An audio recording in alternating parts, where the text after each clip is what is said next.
Olá, eu sou Darwin Valente, estou nos estúdios da Rádio Itapetí FM, hoje com uma missão diferente. Nós vamos apresentar aqui um compacto do que foram as 5 entrevistas com os candidatos a prefeito de Mogi das Cruzes, candidatos e candidatas que passaram pelos microfones e pelas câmeras da Rádio Itapetí FM e que tiveram a oportunidade de apresentar seus planos para governar Mogi das Cruzes. Quero lembrar que todas essas 5 entrevistas realizadas durante a última semana, elas estão à disposição de todos no YouTube da Rádio Itapetí FM. Então, as pessoas podem acessar o canal da Rádio Itapetí no YouTube para que possam, então, rever essas entrevistas. Mas, enquanto isso, nós vamos aqui mostrando alguns, eu não digo dos melhores momentos, porque todos foram bons momentos, mas alguns cortes das entrevistas que foram realizadas durante a semana passada. Nós conversamos com a Sheila Mantovani, com o Rodrigo Valverde, a Sheila que é do PMN, o Rodrigo do PT, o José Roberto Rodrigues, que é do PRTB, o Caio Cunha, atual prefeito e candidato à reeleição do Podemos, e com a Mara Bertaioli, que pertence ao Partido Liberal. Como primeira entrevistada, nós tivemos aqui a Sheila Mantovani, que é uma professora de Mogi que se tornou conhecida quando participou em Brasília, no dia 8 de janeiro do ano passado, dos atos antidemocráticos que acabaram resultando num grande quebra-quebra e destruição de algumas instituições, como o Palácio do Planalto, o Supremo Tribunal Federal e também o prédio do Congresso Nacional.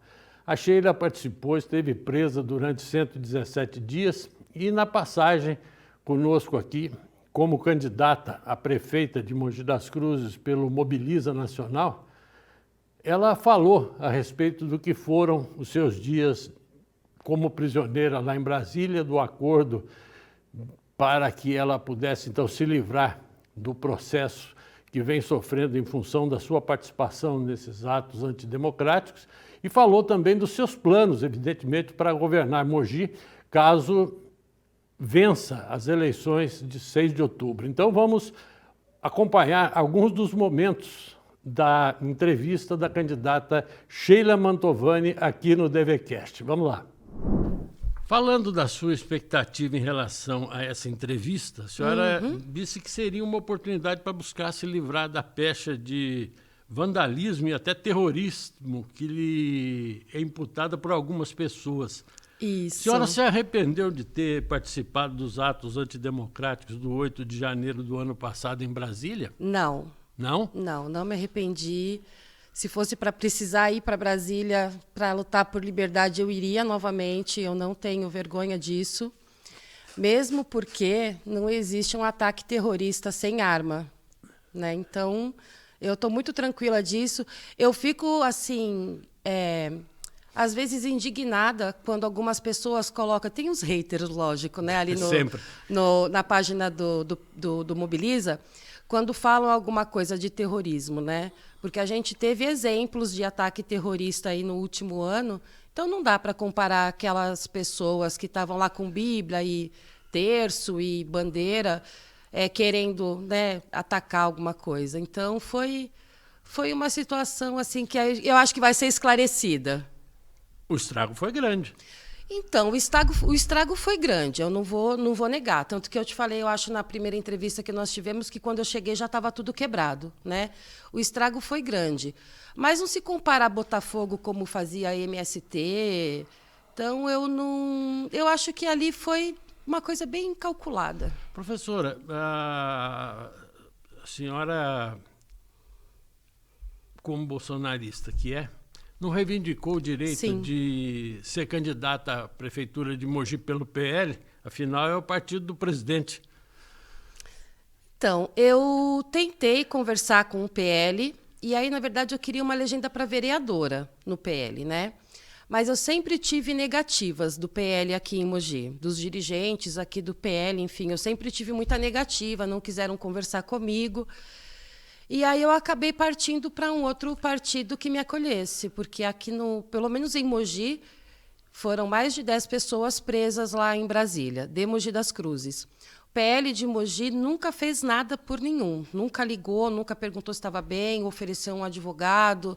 Não que fosse obrigação deles, mas uma questão de consideração, né? Porque, afinal de contas, se a gente tem direito aqui, é porque nós votamos. Então, eu acabei desistindo do PL e fui para o Mobiliza. A senhora não considera o PL um partido de direita? Não, eu considero o PL um partido de centrão. A hora que está bom, vota com o governo, a hora que está bom, vota com a oposição. Se for puxar o histórico do PL lá no Senado ou no Congresso, infelizmente eles estão decepcionando bastante as pessoas que votaram neles. Então o Bolsonaro agora é do centrão? Eu acho que o Bolsonaro ele é um homem de palavra. Ele está cumprindo o acordo que ele tem ali com o Valdemar, que ele tinha, quando ele entrou, né, no PL, de trazer o partido para um lado mais conservador. E eu acho que o Valdemar está pecando em não cumprir certos acordos ali com o Bolsonaro. Quais acordos, por exemplo, professora? Então, não se filiar ao PT, não se aliar, né, fazer coligação com o PT. Né, era um pedido, não vou nem falar que é exigência, porque, afinal de contas, o presidente, ele é o Bolsonaro, ele é presidente de honra, né, do PL. Mas tinha o acordo de não se aliar ao PT. E aí tem algumas cidades que ele está, né, coligado ali com o PT. E, assim, eu vou falar para você, eu tenho muito receio que o Bolsonaro ele fique arranhado com essa situação aí entre o partido e o Bolsonaro. Democracia ou ditadura? Democracia. Mas o movimento que a senhora participou lá em Brasília conduzia para uma ditadura. Jamais. Jamais, não. A senhora pedia a intervenção do Exército. Não pedia. Eu pedia um esclarecimento do Exército. Intervenção, jamais. Tanto que eu dei até uma entrevista para a Folha na semana passada. Eu não sou intervencionista. Eu pedia um esclarecimento do Exército, mas intervenção não. Mas a senhora achava que o Exército iria acompanhar o movimento, pelo menos foi o que foi atribuído à senhora no processo que ocorre em Brasília. Não, então, o processo, na verdade, Darwin, ele fala de incitação ao crime e de associação criminosa. E aí, para o STF, incitar o crime era pedir que as Forças Armadas salvassem o Brasil, né? Tem isso ali no processo. Sim. E aí, na verdade, o que as pessoas ali queriam era um esclarecimento sobre como foi a eleição, já que a gente não tem ainda o voto impresso, né? Então, as pessoas queriam um esclarecimento. As Forças Armadas, elas são um poder moderador quando o povo está insatisfeito ou em perigo. Afinal de contas, as Forças Armadas é o povo com armas, já que nós não somos, né, um povo armado. E eu não defendo que o Exército tome conta de nada. Eu defendo que cada poder execute ali o seu poder de forma correta. Bom, eu acho que esses esclarecimentos eram necessários até para a gente posicionar a candidata em relação a determinados assuntos. Mas nós estamos aqui para falar de candidatura a prefeita de Mogi. Sim. Tá certo? Quem é e por que a senhora escolheu o tenente PM aposentado Elmo José da Cruz como seu candidato a vice-prefeito?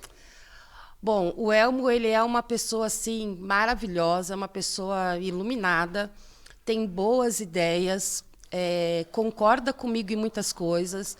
Quando eu saio da linha, ele fala: Sheila, volta, né? Nós dois aí. Ele é muito sensato e ele conhece muito Mogi por ter trabalhado aqui 26 anos, né, em Mogi das Cruzes como PM. Então, às vezes, tem algum lugar que eu acho que precisa ir, ele consegue apontar os problemas ali. Olha, Sheila, aqui a gente precisa fazer isso, aqui a gente precisa fazer aquilo. Tem uma visão do trânsito da cidade que eu acho muito, muito ampla, assim, bem macro, sabe? As soluções que ele propõe. E ele gosta de turismo, ele gosta de aventura, vamos dizer assim, né? Então, a gente consegue coordenar muito assim as nossas ideias, é muito bacana. E não tem nada que desabone ele na polícia, né? Ele nunca teve nenhum processo contra ele, é um homem super honesto, então foi assim uma parceria que deu certo. Professora, por que a senhora decidiu ser candidata a prefeita de Mogi? Bom, no começo do ano, quando eu comecei a ver as chamadas ali na internet, mostrando as opções para a prefeitura de Mogi, eu fiquei bem incomodada, né? Fiquei incomodada mas eu fiquei especificamente incomodada com essa indicação do Valdemar para a Mara Bertaioli, né? O Valverde, ele tem um histórico de vereador, de assessor, né? Então, administrativamente falando, ele tem um histórico que a gente pode levar em consideração. O Caio foi vereador 2 vezes, está tentando a reeleição. E se o PL se coloca, pelo estigma dele agora ali, como um partido conservador, colocar a Mara Bertaioli, eu achei assim uma ofensa para a cidade de Mogi das Cruzes. Por quê? Porque ela não tem nenhuma experiência política. Eu também não tenho, mas eu sempre fui ativista. Nunca vi a Mara carregando uma bandeira em lugar nenhum. Nunca vi a Mara do lado do Bolsonaro. Nunca vi a Mara pautando ali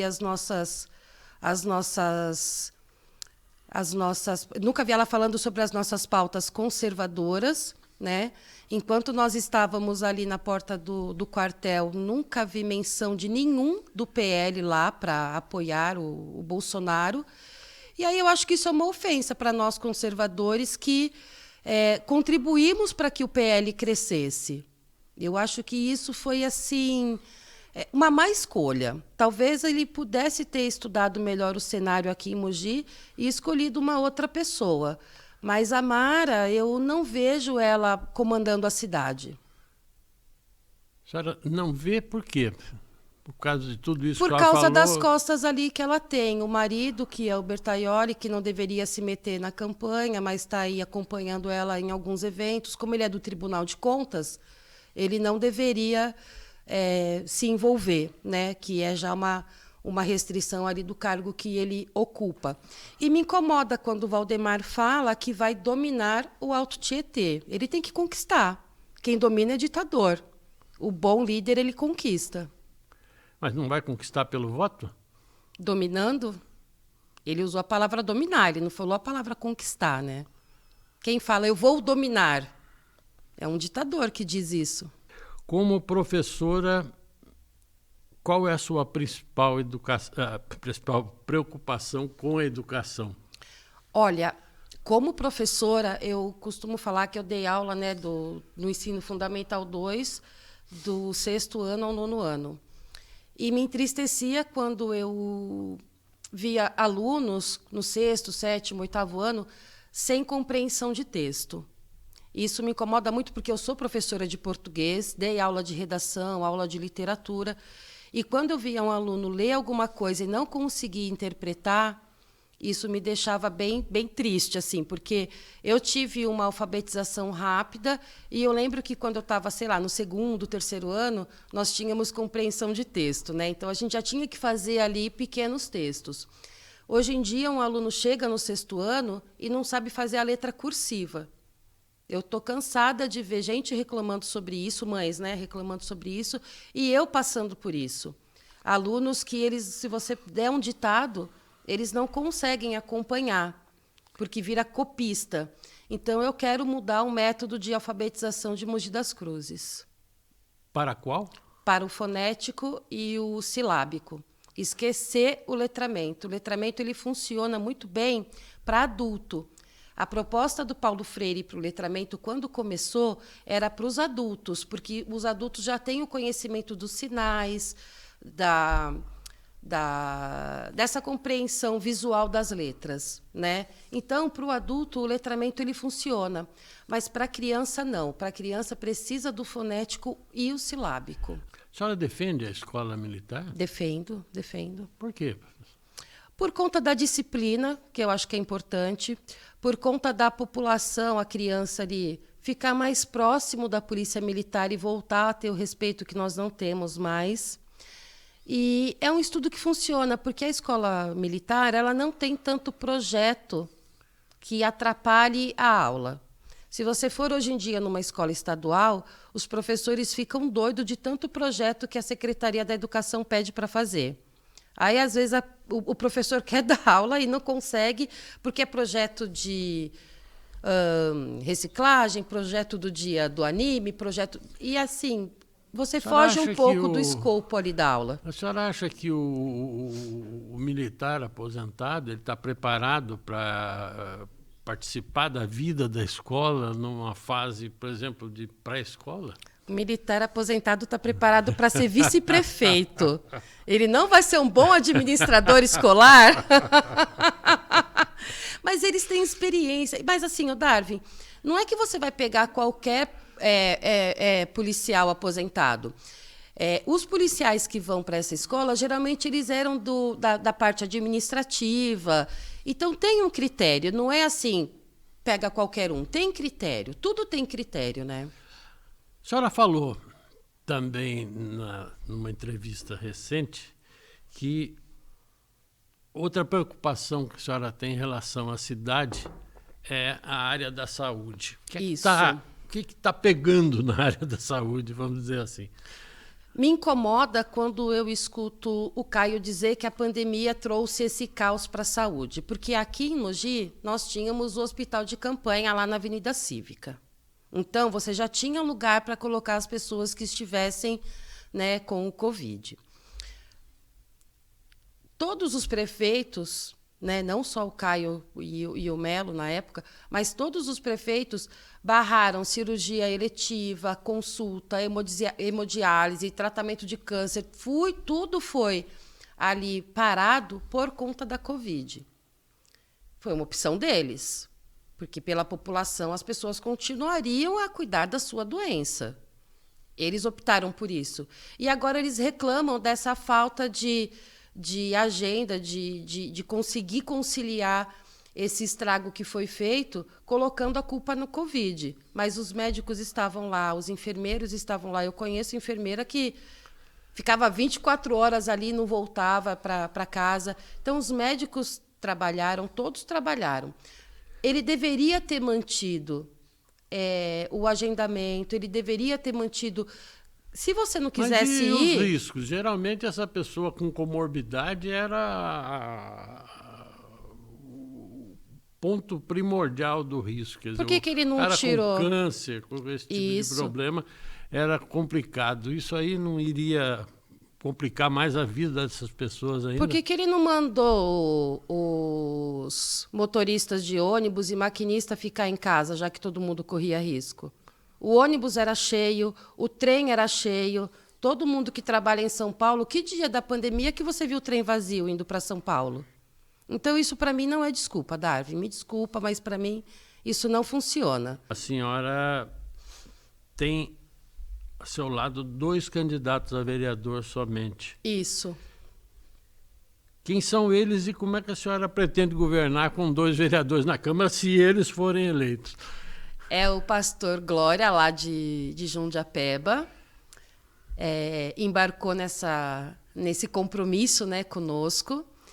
É um homem que conhece muito ali da região dele e sabe os problemas. Isso, de Jundiapeba. Conhece ali os problemas e ele trouxe bastante demanda dos bairros, não só de Jundiapeba, mas ele trouxe bastante demanda do bairro, que outros vereadores do próprio bairro ali nunca olhou.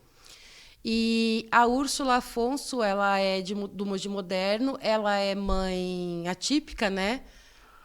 E ela olha muito para esse lado das mães e das crianças que têm algum problema, seja ele autismo ou uma deficiência intelectual, né? Para que tenham um atendimento melhor nas escolas. Eles são do PMN? São. A senhora tem mais alguma coisa que a senhora gostaria de destacar do seu plano de governo? Vamos falar um pouco da senhora. Bom, o meu plano, né, de governo aqui, o meu projeto, ele é um projeto simples, mas ele é um projeto extremamente execuível. Jamais eu vou trazer para vocês alguma coisa para ludibriar a população, porque eu tenho horror dessas promessas políticas. Estou aqui para realmente mostrar para vocês que, com o nosso secretariado, que será técnico, a gente não vai deixar a desejar. Eu não vou colocar uma pessoa que não tem experiência, eu não vou colocar uma pessoa que não entenda do que está fazendo. Saúde é saúde, administração é administração, trânsito é trânsito. Eu peço que as pessoas vejam o projeto, ele não é audacioso. Não vou colocar lá nada que a gente não consiga ter a demanda ali depois. Eu quero sair na rua, eu não quero ser uma prefeita que se isole de vocês. Eu quero sair na rua que vocês digam para mim, olha, Sheila, isso está funcionando, isso não. E melhorar o atendimento da prefeitura com você que paga o imposto. Pessoal, vereador e prefeito é funcionário de vocês. A gente não é estrela, não tem que ficar andando escoltado. Então, eu quero ter esse contato com vocês. Eu até brinco que eu quero fazer lives, pelo menos quinzenais, assim, para mostrar para vocês o que a prefeitura está fazendo. Eu não vou me esconder de vocês. Então, tenham consciência, olhem os projetos, vejam o que é execuível, vejam os vereadores também da região de vocês. Em Jundiapeba a gente tem ali o Pastor Glória, no Mogi Moderno a gente tem a Úrsula, mas cada bairro, veja o vereador, porque vocês vão cobrar de um vereador do centro uma coisa que não está sendo feita no Santo Ângelo, sendo que vocês, às vezes, têm alguém aí que possa resolver o problema de vocês? Pessoal, não é brincadeira. Cidade não é brincadeira. Vamos administrar isso agora com seriedade, com contrato aberto, com transparência. A gente precisa disso para a nossa cidade. Sair dessa linha que nós estamos tendo aí há uns 30 anos já. Quem é a Sheila Mantovani? A Sheila Mantovani é mãe, é professora, é filha, é católica, é cristã. É uma pessoa que tem muita vontade de entrar no sistema para mostrar que vocês podem confiar nos políticos. Eu acredito que está na hora da gente dar essa virada de jogo no Brasil, e eu acredito que essas eleições agora municipal vai mostrar para o Brasil para que a gente veio para a política, porque a gente está vendo muitas pessoas que não são políticas querendo entrar, que é para realmente mostrar que dá para fazer. Pois é, e na terça-feira da semana passada, nós tivemos a oportunidade de receber aqui na série DVCast Eleições 2024 a presença do candidato do Partido dos Trabalhadores, Rodrigo Valverde, que fez aí um histórico de sua passagem pela política, ele que já foi vereador e que já se candidatou na eleição passada a prefeito aqui de Mogi das Cruzes. Depois apoiou Caio Cunha no segundo turno, mas as relações entre os dois azedaram e ele vai explicar aqui por que é que não deu certo a aliança que ele fez para apoiar o prefeito no segundo turno. Quer dizer, ele apoiou, o prefeito venceu, mas depois as coisas não andaram bem entre os dois. E o Valverde vai explicar por quê. E vai falar também de seus planos e um pouco da história dele, que passa pela Guarda Mirim, aqui de Mogi das Cruzes, pelo trabalho junto à Câmara Municipal, depois pela formatura como advogado, e vai por aí adiante. E vai falar também, conosco aqui, dos seus principais planos para administrar a cidade. Valverde desenvolveu um plano de governo baseado principalmente em entrevistas feitas por ele e por seus assessores durante reuniões que foram realizadas em todos os distritos da cidade. Esse plano de governo participativo vem dando sustentação para a campanha do Rodrigo Valverde, que foi lançada há pouco tempo aqui na cidade, com a presença de 2 ministros do presidente Lula e também com a presença do vice-líder do partido do presidente Lula no Congresso Nacional. É com ele que nós vamos conversar um pouco, relembrando aquilo que foi apresentado na entrevista da última terça-feira aqui nessa série do DVCast Eleições 2024. Vamos ouvir. O que aconteceu de fato para que vocês se afastassem politicamente a ponto de hoje o senhor fazer severas críticas ao atual governo municipal? Sem dúvida, a gente fez várias concessões e convergências programáticas e políticas. Por exemplo, tinha um pacto principal que era não deixar esse grupo que sempre comandou a cidade voltar. E para apoiá-lo, eu não ia apoiá-lo só para dar a vitória. Eu ia apoiá-lo para participar do governo, para parte do meu programa de governo, claro que respeitando ele, que ia ser o prefeito, mas parte do meu programa de governo ser implementado. Isso foi acordado? Isso foi acordado publicamente. E o primeiro sinal, assim que ele venceu, ele não respondeu mais uma mensagem de WhatsApp. Então fica difícil. Com problema no telefone. Poderia ser. O único vereador reeleito, só 9 se reelegeram. Aconteceu algo, boa parte crédito ao meu mandato de vereador, que denunciou várias mazelas. Boa parte da Câmara nunca teve uma renovação tão grande. E 9 vereadores de 23 se reelegeram. Apenas um o apoiou em segundo turno. Apenas um.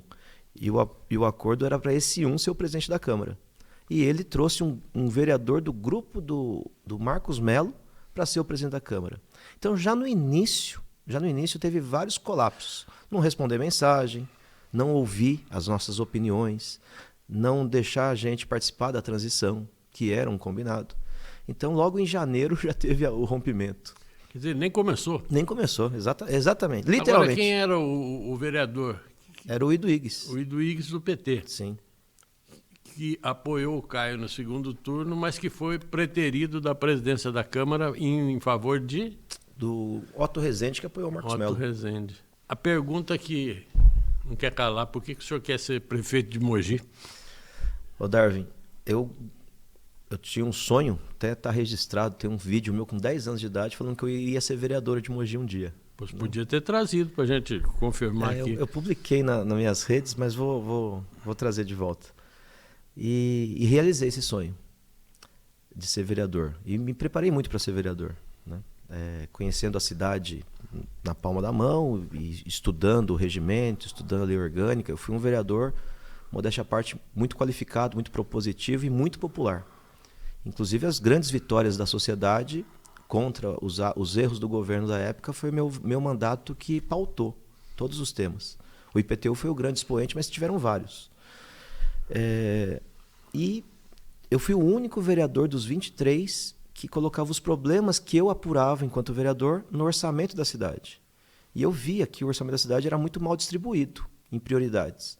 Muitos gastos desnecessários de um lado e muita falta de investimento necessário de outro lado. E eu sempre propunha essas emendas e sempre tive rejeitadas as minhas propostas, tanto pelo atual prefeito, na época era vereador comigo e sempre votou contra, quanto pelo grupo hegemônico que sempre governou, que agora está com a Mara Bertaioli. E eu falei, bom, como vereador eu sou muito limitado para conseguir fazer a mudança que a cidade precisa. Foi público no último sábado que eu sou morador do Jardim Camila desde a minha infância, e quando mudei para lá, faltava esgoto, faltava água potável, faltava vaga em escola, ônibus. E isso tem em muitos pontos da cidade ainda. E é uma cidade com porte de Mogi, é possível as pessoas terem qualidade, dignidade em todos os setores. E para a gente realizar isso só sendo prefeito. E como eu falei inicialmente aqui no começo da resposta, eu adorei ser vereador e foi um êxtase na minha vida. E eu não teria problema continuar como vereador se tivesse um nome que tivesse viabilidade e compromisso com essas pautas. O atual prefeito, quando a gente, no segundo turno, o apoiou, ele se prontificou a levantar algumas pautas e frustrou, descumpriu. Quem é seu grande adversário nessa campanha, o Caio Cunha ou a Mara Bertaioli? Então, o prefeito eu acabei de dizer, né? A cidade inteira o reprovou. E a Mara, ela nunca esteve presente em nenhum debate da cidade, ela não é política, ela não vivencia a cidade. Então, sem ser piegas aqui, os concorrentes não têm a consistência que a gente tem para liderar a cidade. Porém, o meu grande adversário, e esse é um adversário bem difícil de vencer, é o preconceito, o medo pela rejeição que meu partido tem. O senhor disse que quem irá mandar na prefeitura, caso eleito, será o senhor e não o PT. O senhor não está traindo a confiança do presidente Lula, que mandou para o seu lançamento aí 2 ministros do primeiro escalão, Luiz Marinho do Trabalho, Paulo Teixeira da Agricultura, e mais ainda na pré-campanha já tinha mandado mais 2. E o vice-líder do governo na Câmara, o deputado federal Carlos Zaratini. Sim. Que história é essa de que quem manda é o senhor e não o PT? Eu não tenho dúvida disso, e se o Lula discordar, eu vou falar, mas você é assim também? O Lula... Porque existia dúvida, porque isso aqui não veio de graça. Nossa, que isso... tem dúvida demais. O que eu mais escuto por onde eu ando, eu falo, poxa, Rodrigo, você é gente boa, você é honesto, eu conheço você, você é trabalhador, mas você vai ganhar, o PT não vai deixar você governar. Esses fantasmas. E eu vou falar, olha, eu garanto, primeiro, o PT tem que dar graças a Deus de eu conseguir ganhar filiado ao PT numa cidade igual a minha. Primeira coisa, o PT tem que soltar fogos. Segundo, se eu errar, o Caio pode errar que ele fica os 4 anos. Qualquer outro prefeito pode errar que fica os 4 anos. Se eu errar, eu acho que a cidade é tão anti-PT que eu posso sair nos primeiros 6 meses de governo. Então eu tenho que ser um governo de excelência, eu não posso dar margem para erro. Se eu fizer um IPTU da vida igual o Marcos Mello, eu não fico na cadeira. Se eu colocar uma Peralta aqui sem licitação igual o Caio fez, eu não fico na cadeira. Eu não tenho dúvida disso. Então, eu vou governar com a cidade, respeitando todos os grupos, até os adversários. Ao contrário do Caio, que não ouviu ninguém, e o governo foi um colapso, eu vou chamar quem tem experiência. Então dá pra gente aproveitar muita coisa boa. O senhor chamaria quem? Até o Caio Cunha? Chamaria até o Antônio Machado. Vamos lembrar um pouco aqui, o que foi a história do IPTU? O IPTU que te foi catapultou, vamos dizer assim. Acho que se a eleição fosse naquele mês, eu era o prefeito da cidade. E foi um mérito de uma senhora funcionária pública da cidade de São Paulo que trabalhou exclusivamente 31 anos no setor de IPTU da prefeitura.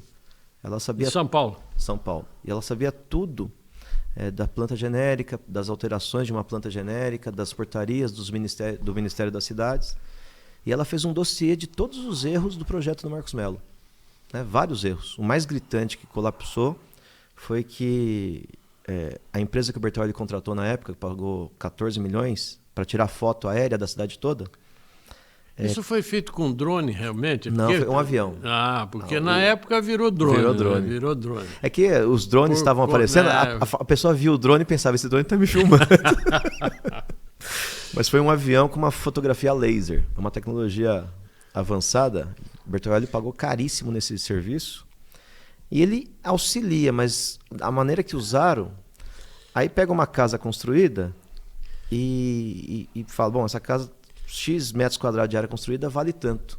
E não considera que a construção tinha 30 anos, não considera que era um puxadinho e não uma casa planejada, etc. Tem uma história muito interessante dessa mudança na planta genérica.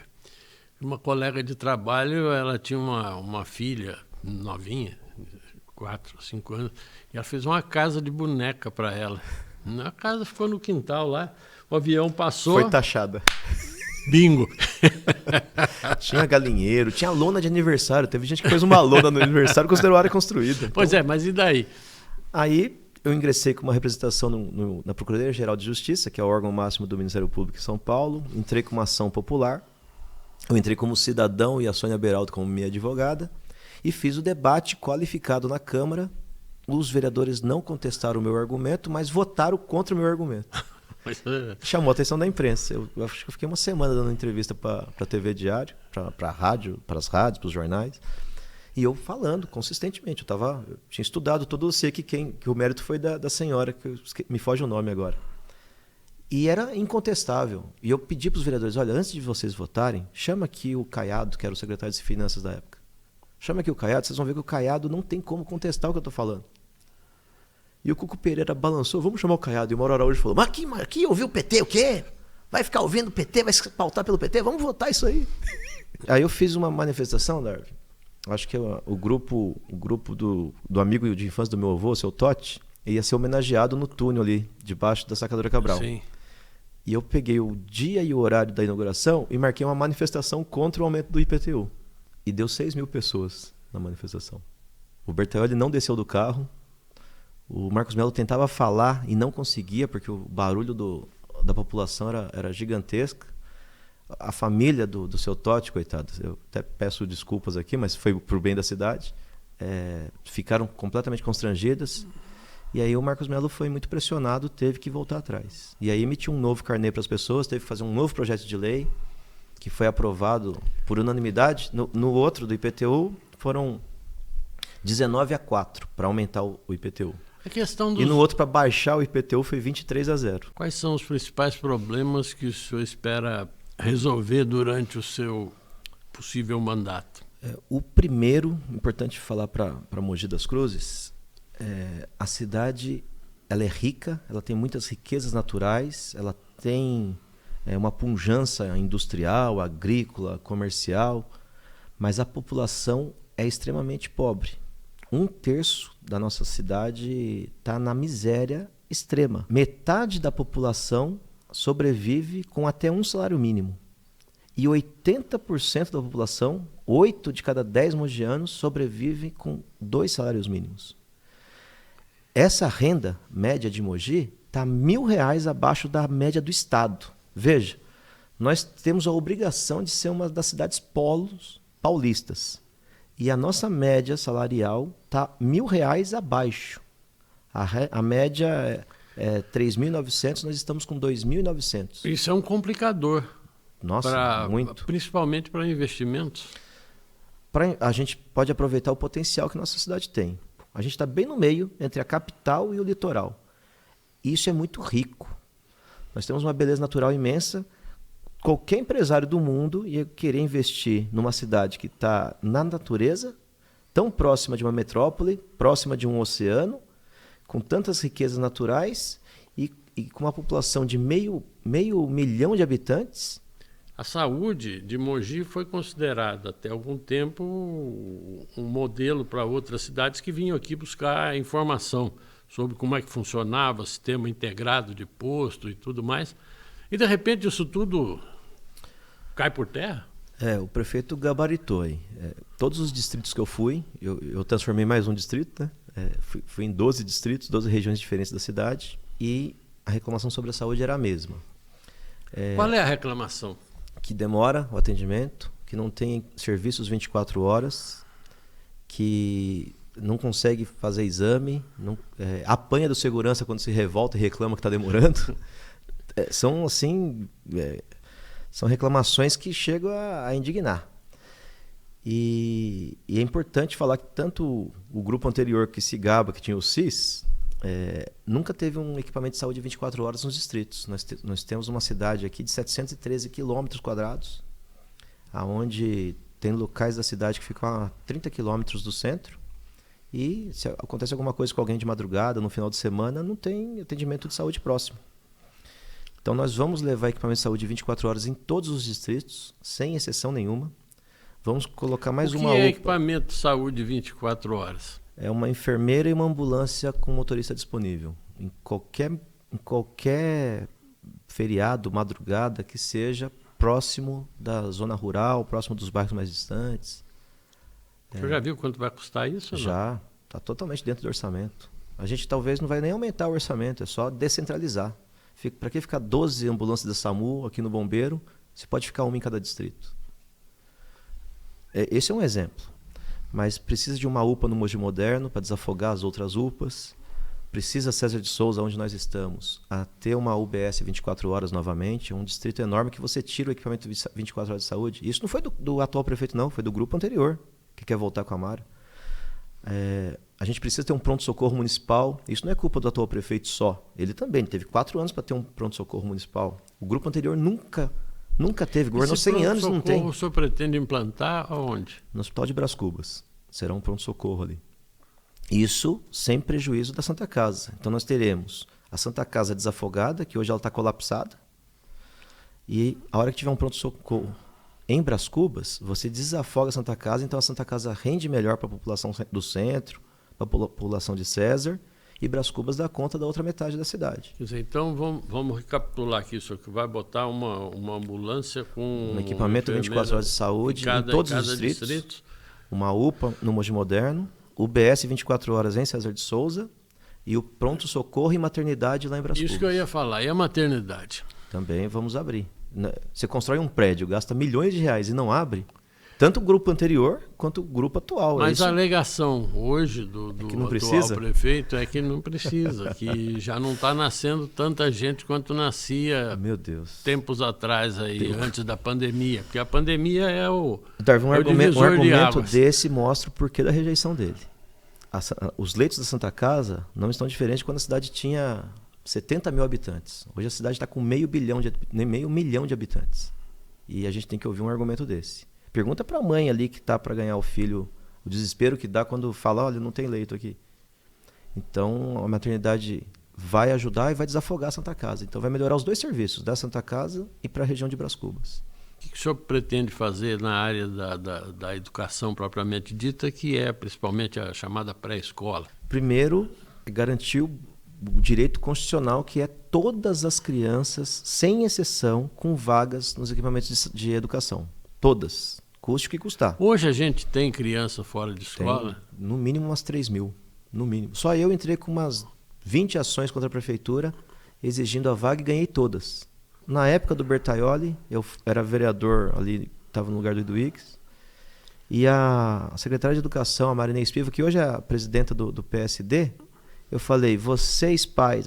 tinha muita reclamação em Jundiapeba, que falta de vaga. E eu falei, vocês que não conseguem vagas, procurem a Defensoria Pública, procurem o Conselho Tutelar, porque é obrigação da Prefeitura garantir a vaga do seu filho na escola. E a Marinês Piva pegou o microfone e falou, não ouçam o vereador. A Prefeitura não tem condições de colocar todas as crianças na escola. Na época do Bertaioli, que foi considerado um bom prefeito. Então, nós temos orçamento, temos profissionais para absorver toda a demanda da cidade. Isso é com certeza. E vamos resolver isso no primeiro ano. E fora colocar as crianças na escola, Darwin, as crianças não estão aprendendo. Os alunos mogianos, índice, não é palavras minhas, INDEB, umas crianças de 11 anos em Mogi, 1/3 delas não sabem ler e escrever. Metade delas não sabe fazer conta. Como que essas crianças vão se preparar para o futuro, para essa difícil vida que a gente tem? O senhor em Mogi está ganhando bem? O salário tá acima da média nacional. O salário não é ruim. A gente precisa dar condições de trabalho para ele. A base do seu plano. A gente vai conversar com os atuais geradores de empregos da cidade e com os eventuais investidores que queiram demonstrar interesse. E ver qual mão de obra no presente que está faltando, que precisa ser qualificado. É reclamação geral. Você conversa com um pequeno comerciante, ele fala da dificuldade de achar um trabalhador que tem ali as características que ele precisa, e a prefeitura ser uma formadora dessa mão de obra. Nós temos 1 minuto para o senhor falar de cultura. Boa. Eu não vi cultura no seu projeto. Mas tá lá, Cidade da Cultura, é o último tema do programa de governo. O que é que o senhor vai fazer? A gente vai descentralizar a cultura, todos os grandes eventos culturais da cidade, a gente vai ter uma atração cultural local de abertura. Vamos oferecer essa oportunidade para os artistas mogianos levarem a sua arte para os pontos turísticos da cidade com ampla divulgação, ampla campanha. Colocar pontos de cultura em diversos bairros de Mogi e o que vai ajudar muito na nossa economia. E faltou um ponto da economia que é fundamental a gente ressaltar, que vai ser importante para os artistas. Nós vamos fazer um investimento público de 2 bilhões de reais, sem aumentar 1 centavo de imposto. Isso vai gerar 30 mil empregos na cidade, direto, carteira assinada. Porque a gente precisa... A mágica, como é que faz? O senhor fez curso lá com o Rodini? A mágica é o seguinte, o mogiano já paga por ano quase 3 bilhões de reais de impostos, que entra no cofre municipal, fora o que paga para o Estado e para o governo federal, que nós vamos trazer esse recurso de volta com projetos. Eu quero conversar com o Mogi das Cruzes, dizer que quando eu falo que eu amo essa cidade de verdade, não é um discurso de um político, é alguém aqui que tem as raízes muito profundas. Tudo que eu tenho é graças a essa cidade. E eu tenho muita vontade dessa cidade toda ter a qualidade de vida que ela merece. Nos escondem a verdadeira Mogi. Eu falei aqui da renda dos mogianos, a gente precisa melhorar isso. E para melhorar isso, é só comigo, prefeito. E eu amo essa cidade, tenho muita vontade para entrar para a história dela. Eu quero morrer um dia e as pessoas falarem, poxa, quem trouxe coisas para a cidade que nunca teve foi aquele prefeito. E nesta quarta-feira nós recebemos aqui na série eleições 2024 do DVCast, a presença do candidato José Roberto Rodrigues Júnior, ou Dr. Roberto Rodrigues, como ele se registrou junto à Justiça Eleitoral. Ele que está debutando na política como candidato a prefeito, depois de já ter disputado uma eleição para vereador e deputado federal por Mogi das Cruzes, sem sucesso. Mas José Roberto Rodrigues está muito disposto a se eleger prefeito aqui de Mogi, pelo menos é o que ele diz, pelo PRTB, e sua principal preocupação é com a periferia da cidade. Mas Dr. Roberto Rodrigues, durante a sua entrevista, ele comentou a respeito de um encontro que teve em São Paulo no começo da semana, com a sensação do partido dele, do PRTB, o Pablo Marçal, que é candidato a prefeito de São Paulo. E o Pablo Marçal prometeu a ele vir dar uma força para a campanha do Dr. Roberto Rodrigues aqui em Mogi das Cruzes. Só não disse quando ele deverá vir, mas o candidato garante que vai contar com essa importante ajuda.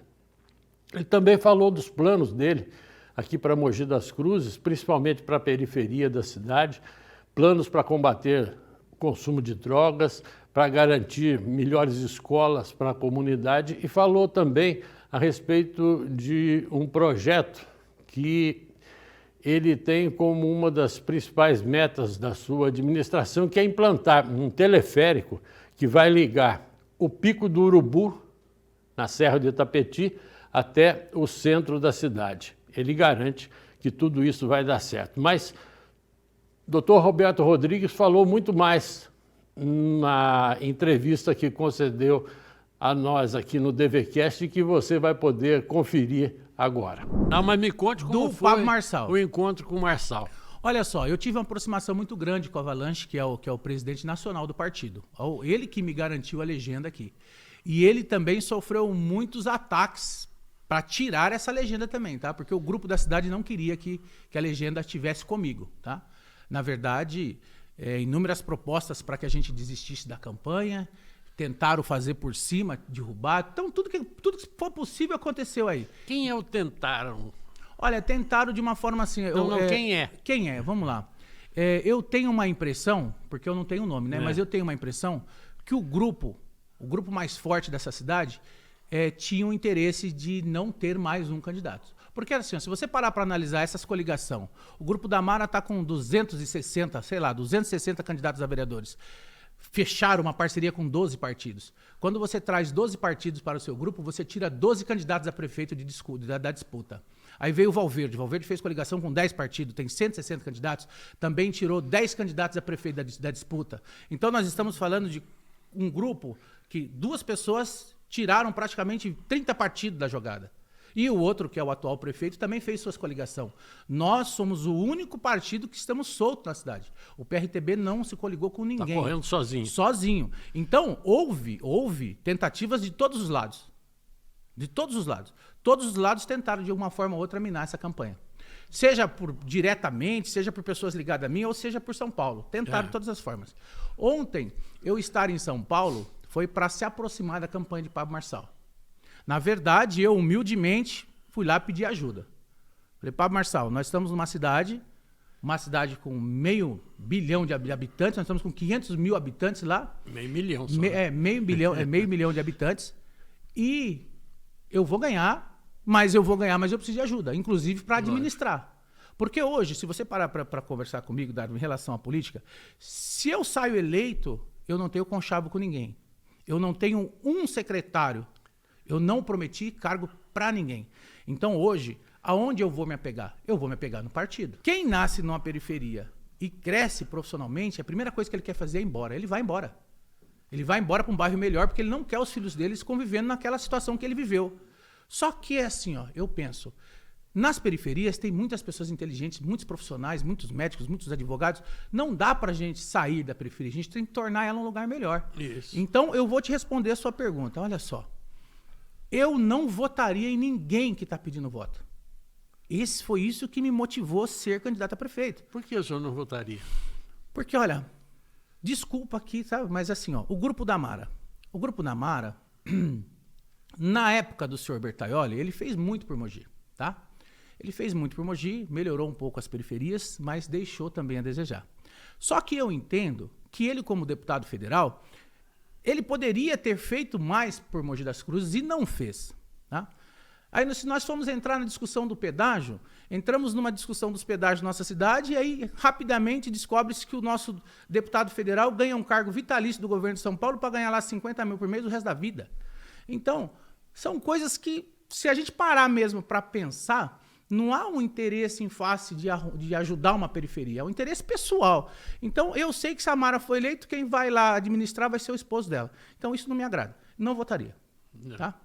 Aí nós vamos falar do atual. O atual, eu não votaria. Por que eu não votaria?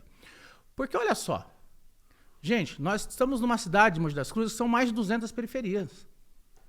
Eu sou morador de Jundiapeba. Pessoas estão morrendo. Semana passada morreu uma criança de meningite.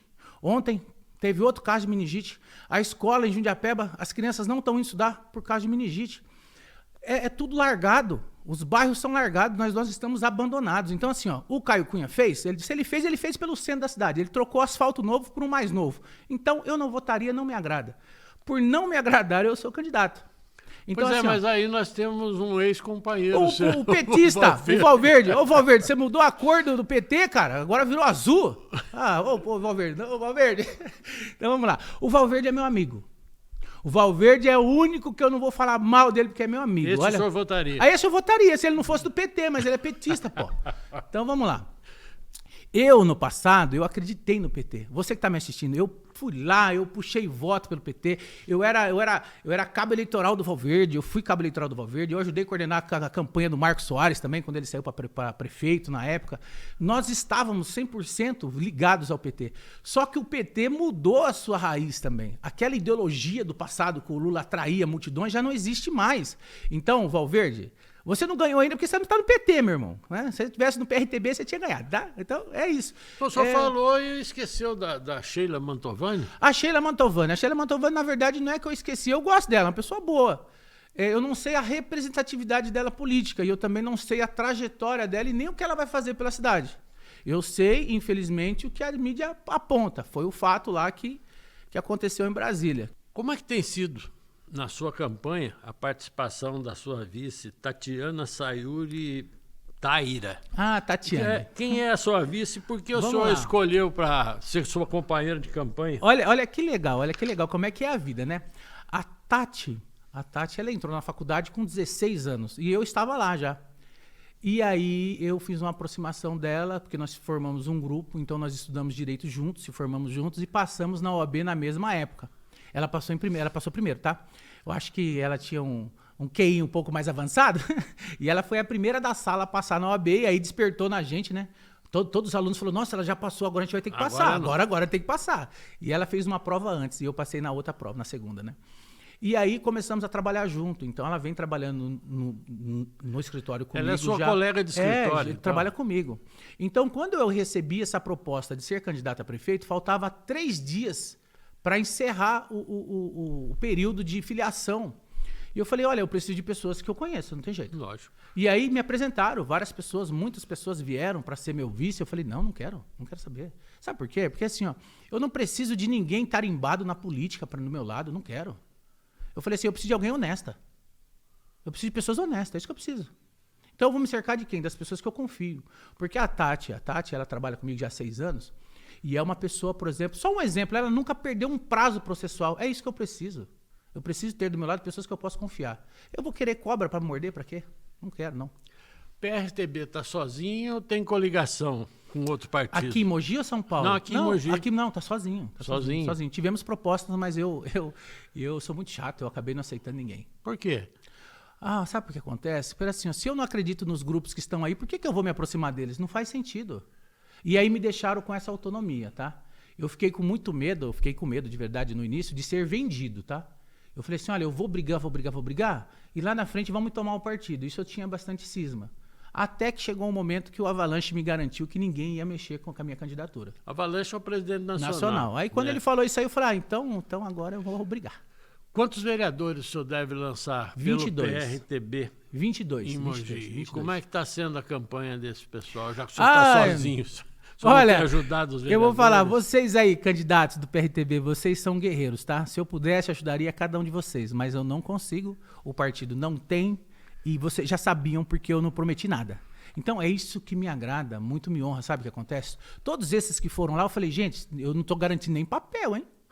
Eu falei, no máximo aí vamos fazer uma arte digital aí, vocês vão na rede social. É o que eu tenho. Sim. É o que eu estou usando. E toparam, tá todo mundo aí fazendo campanha aí. Questão das drogas, o senhor falou a respeito disso agora há pouco, e do tratamento de dependentes químicos. Isso é algo que chama muita atenção aqui na cidade, chama atenção também no seu programa de governo. Como é que o senhor pretende tratar desses dois temas? Olha só. Que são difíceis e polêmicos ao mesmo tempo. São polêmicos, mas eu entendo que quem usa droga, o cidadão que infelizmente caiu no vício, por um descuido ou por um lapso, ele precisa de ajuda. Já é comprovado que é uma que se tornou uma doença. E esse cidadão, ele tem família. E muitas vezes a família está à sua procura. Então, quando a gente fala assim, ó, vamos abrir uma clínica de recuperação, eu sei o porquê eu estou falando. Porque 90% dessas clínicas de recuperação que existem, eu como advogado criminalista, eu jamais levaria um parente meu lá. Porque não vão se recuperar de nada. Essas clínicas, na verdade... É só fachada? Além de ser só fachada, você coloca o seu filho lá, ele vai sair pior do que ele entrou. Pior do que ele entrou. Porque é só para arrecadar dinheiro. É para arrecadar dinheiro. Eu falo para você com muita sabedoria, porque na minha família eu tive um problema com meu irmão usou droga por muito tempo, não tem vergonha nenhuma de falar. Ele começou com 14 anos de idade, através de amizade de escola. Ô Marcos, te amo, tá? Ele foi a maior vítima dele mesmo, porque ele começou a usar droga, chegou um determinado momento que todos nós se unimos de verdade. Minha família internou ele umas 10 vezes, nós sofremos de verdade para tentar tirar ele desse caminho. E ele só saiu depois que ele se viu numa situação... Um cara que é profissional em muitas áreas, tem 3 filhos maravilhosos, a esposa está com ele há mais de 40 anos, 30 anos, e ele só conseguiu sair do vício das drogas quando ele entendeu que a família tinha abandonado.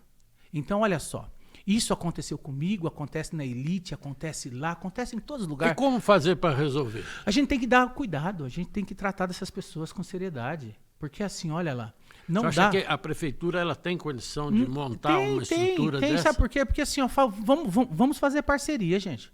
Vamos fazer parceria com as igrejas. Vamos ajudar. Olha só. O senhor é evangélico? Não, eu não sou evangélico, mas eu respeito tanto, eu estou tanto eu acho porque que o senhor falou que tem o apoio do pastor, por isso que eu estou perguntando. Não, o pastor é meu amigo, olha só para você ver. O assistencialismo em Mogi, ó, assistência social... Gastou 42 milhões de reais em assistência social. Gente, onde está indo esse dinheiro? Então, assim, ó, dinheiro nunca foi o problema é que a gente não sabe onde ele vai. Você ter hoje aqui na cidade um lugar de referência para cuidar de pessoas de dependência química é um favor que você está fazendo para a sociedade. É um favor que você faz para as famílias, para o ser humano. São seres humanos que estão ali e precisam de afeto e carinho também. Não são todos marginal, não, gente. Mas além do Pico do Urubu, o que o senhor acha que poderia ser explorado na cidade? Posso dar uma ideia para você? Pode, o senhor pode dar ideia para mim e para o resto da cidade. Pensou a gente encontra aí alguns parceiros que têm a possibilidade de fazer um teleférico aqui? Um teleférico saindo aqui próximo do shopping, aqui subindo no Pico do Urubu, mostrando nossa cidade. Igual tem lá em Campos do Jordão. Nós já tivemos um teleférico aqui, o senhor lembra disso? Não lembro. Lembra disso? Só que ele pegava lá na Cruz do Século, aquela região das antenas, e vinha até dentro do Parque Municipal, quando o Parque Municipal estava aberto. E por que não deu certo isso? Depois desativaram, mas a ideia do senhor é mais arrojada, quer dizer, sair lá de cima e vir até aqui. Quando você vai para Campos do Jordão, você paga lá R$50 para ir num teleférico, você sobe lá. Aí eu fui enganado, tá? Eu fui para Campos do Jordão, falaram, tem uns elefantes ali. Aí eu subi lá, os elefantes tudo concreto, falei, eu falei, paguei o teleférico lá, paguei 50 pau para ver o elefante, cheguei lá tudo de concreto, falei, mas que sacanagem. Então assim, ó, nós temos potencial, só que nós precisamos sentar com essas pessoas.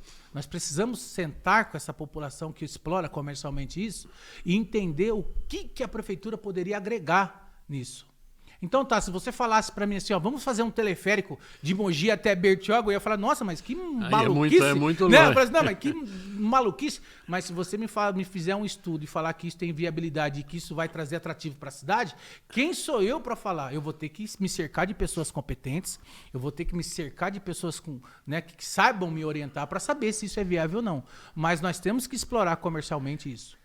Até porque o nosso comércio central tá falindo, né, gente?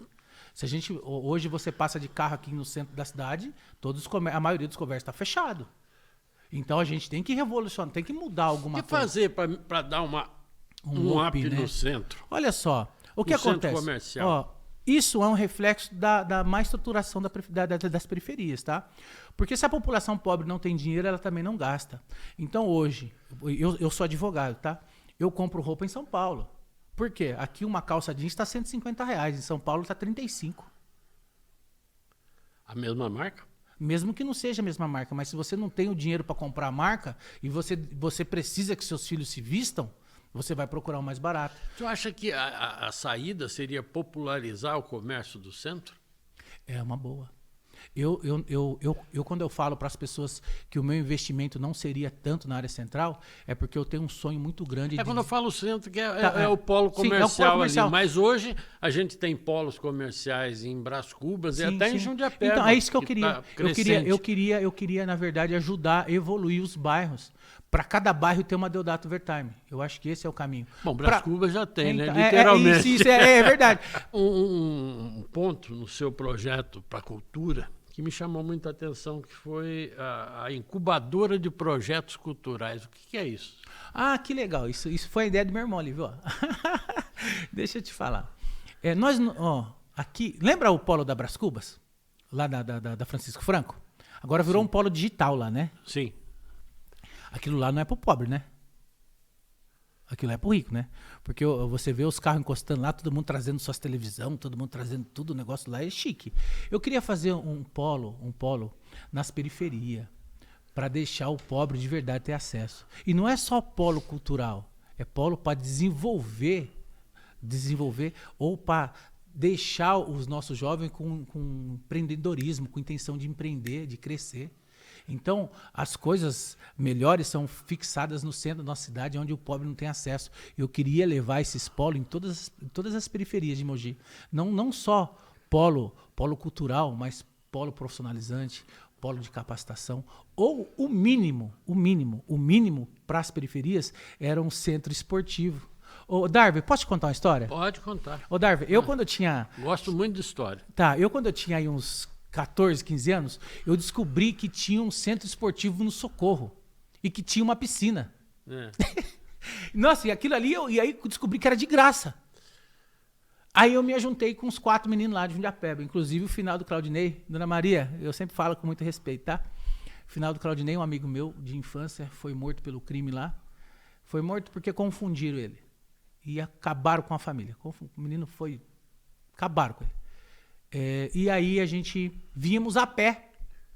E aí esse grupo de jovens, nós víamos a pé. Nós saímos de Jundiapeba, 10 quilômetros e vinha no Socorro. E aí a gente brincava, nadava e voltava Cansava a pé. E voltava a pé. Só que naquela época eu não entendia nada, né? Mas hoje eu fico pensando, eu falo, Darwin, presta atenção, Darwin, olha só. Eu tô com 44 anos de idade. Na minha época não tinha. E hoje também não tem. Já se passaram 40 anos e não tem. Então, nossas periferias não têm um mínimo. Não foi inaugurada uma escola com piscina lá em Jundiapeba? Ah, foi inaugurado, mas acho que não funciona ainda não. Da mesma forma que foi inaugurado lá o Hospital da Mulher em Brás Cubas e não funciona. Então, assim, eu desejo muito que esteja aberto à população. Então, olha só, Darby, o porquê que eu sou candidato a prefeito, eu acho que isso é muito importante. É porque eu vivi uma realidade tão ruim, e vendo as coisas acontecerem com pessoas que eu gostava, e a gente entende que o poder público pouco fez, e que quando veio essa oportunidade de ser candidato a prefeito, foi uma escolha que não foi difícil. Eu aceitei na hora. Vamos falar um pouquinho do senhor, já deu aí um spoiler. Ah, eu adorei, você me chama mais vezes aqui.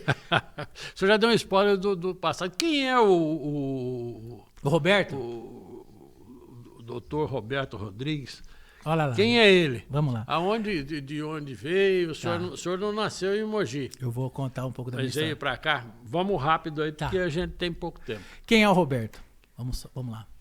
Era um jovem cheio de sonhos. O senhor nasceu onde? Eu nasci no Taboão da Serra. Vim para cá. Veio para cá com quantos anos? Nós viemos... eu vou pedir ajuda para o universitário, meu irmão tá ali. Nós viemos do Taboão da Serra em cima de um caminhão, junto com a mudança, 5 irmãos. E eu era de cola, eu acho que eu era o único que estava na cabine por ser muito pequeno. E aí nós fomos bem recebidos em Jundiapeba. Meu pai conseguiu... Isso foi que ano, mais ou menos? Isso foi que ano, Márcio? Isso aí foi em... eu sou de 80, deve ser em 83, mais ou menos. 83, 84. Então, tá com 43 44. Anos. Fiz 44 semana passada, meus cabelos grisalhos estão me deixando... Ai, tá credo. Então, quando chegamos em Jundiapeba, meu pai comprou uma lanchonete lá, foi a Lanchonete Family, o primeiro estabelecimento nosso. A família toda trabalhava lá. E aí não deu muito certo, meu pai acabou vendendo e a gente desceu um pouquinho mais, fomos morar perto da Coca-Cola. E na época que eu cheguei no bairro de Jundiapeba, o bairro era extremamente perigoso. Então, era verdade, extremamente perigoso mesmo. Muitas coisas aconteciam. Então, eu sou um jovem que tinha muito sonho, eu queria ser músico, não deu muito certo, apesar de ter montado uma banda sertaneja. Vou colocar meu nome lá, vocês vão ver uma banda sertaneja aí, viu, gente? Mas a banda sertaneja não entra na campanha? Não era uma boa, né? Era uma boa. Tá é verdade, você me deu uma ideia. Tá reclamando eu tinha uma banda sertaneja. Então, eu fui um jovem. O senhor cantava? Eu era o vocalista, se o senhor ver, você vai dar risada. Cantava o quê? Ainda bem que vocês não acharam aí, ó. Seria a glória essa banda. Entra no YouTube aí. Cantava o quê lá? Entra no YouTube aí, coloca a Banda na Sola da Bota, vai aparecer eu cantando aqui, ó. Era sertanejo na Sola da Bota? Na Sola da Bota. Aí, eu era um jovem cheio de sonho, expectativa. Comecei a trabalhar muito cedo, com 13 anos fui para Guarda-Mirim. A minha primeira experiência profissional foi no gabinete do Cuco Pereira. Eu lembro que o meu primeiro... O senhor trabalhou com o Cuco? Com o Cuco. Nossa, eu lembro... o Cuco, muito me honra ter trabalhado com o senhor. Eu lembro que eu era muito pequeno e aí teve um aniversário meu e ele falou assim, eu era office boy, né? Ele falou, Roberto, vem aqui que eu vou te dar um dinheirinho aqui. Ele me deu R$50. Meu irmão, R$50 era meu salário do mês. E eu falei, meu Deus do céu. O Cuco foi um bom patrão. Então. Foi, ele me deu R$50, eu não acreditei naqueles R$50. Acho que eu fui embora tão feliz da vida por causa daqueles R$50. E trabalhar lá me deu uma noção das coisas tão diferente, porque assim, eu estava acostumado a ver pessoas morrendo, sendo mortas ali, por nada. E aí eu estava em pé na tribuna, olhando os vereadores falar, eu com 13, 14 anos, uma realidade... Um dia eu vou estar aí. Não foi nem isso, não era nem isso, eu não tinha... Não passava de estar a lugar nenhum. Mas era muito bonito ver aquilo. Era um negócio que não fazia parte do meu mundo. Né? Ver eles falando na tribuna, um monte de... eu concordo, discordo. Eu falava, nossa... E aí eu era só office boy também, né? Mas foi muito gratificante. E o nosso quarto candidato na série de entrevistas com os prefeituráveis aqui de Mogi das Cruzes foi nada menos do que o atual prefeito, Caio Cunha, que esteve conosco aqui na quinta-feira, e ele fez um balanço de questões polêmicas ligadas ao seu governo antes de falar dos seus planos para um possível segundo mandato, caso, evidentemente, vença as eleições de outubro próximo. O Caio Cunha também aproveitou para criticar e alfinetar seus principais adversários, em especial o grupo ligado à candidata Mara Bertaioli, falou das melhorias que pretende fazer para a cidade e comentou também o andamento de determinadas obras, como, por exemplo, o projeto Viva Mogi, que visa dar uma cara nova aqui para a região de César de Souza e Botujuru, e falou também sobre a eterna rotatória do Habib's, que ele garantiu vai ficar pronta ainda este ano. Esse e outros assuntos tratados com o prefeito Caio Cunha vão ser assunto agora nessa edição especial do DVCast de hoje. Vamos lá. Caio, o que é que levou o senhor a escolher o oficial da PM, Joel Shen, como seu candidato a vice? Como é que ele vai participar do seu governo? Bom, eu sempre defendi que o vice não pode ser uma função de expectativa. Ou seja, ele só aparece quando o prefeito fica doente, viaja ou quando morre, não é? O vice, ele é eleito junto com o prefeito, ele recebe também um valor do dinheiro público, então nada mais justo do que ele ele ser uma pessoa que atue efetivamente na administração. E o Shen tem uma carreira e uma experiência brilhante em segurança pública. É engraçado que quando eu ando com o Shen em São Paulo, né, a gente foi fazer algumas reuniões, é até constrangedor. Estou acostumado que as pessoas me cumprimentem mais do que ele, mas principalmente no meio público e na área de segurança, é impressionante. Ele é uma sumidade, né? E eu ouvi dizer, inclusive, de gente, né, do alto escalão, lá do governo, né, ligado à segurança, de que o Shen é um dos especialistas em seguranças públicas assim, maiores do Brasil, entendeu? Então, assim, eu trago ele para ele continuar nesse processo de investimento e fazer com que a nossa cidade seja uma das cidades mais seguras do país. Vale lembrar que a sua última vice deixou o seu grupo político, hoje está ligado ao grupo político, sua principal adversária. Não há risco disso acontecer com o Shen? E outra pergunta, é difícil ser aliado político do Caio Cunha? Não, assim, o Darwin, a minha vice, ela é livre, né? O Shen é livre. Eu costumo dizer que os meus valores e princípios estão acima do que qualquer coisa. Agora, eu tentei fazer a mesma coisa que eu quero fazer com o Shen, com a vice atual, não é? Hoje, se você perguntar o nome de um vice aqui da região Alto Tietê, ou do governo, ou de qualquer lugar, ninguém sabe responder, mas de Mogi sabe. Por quê?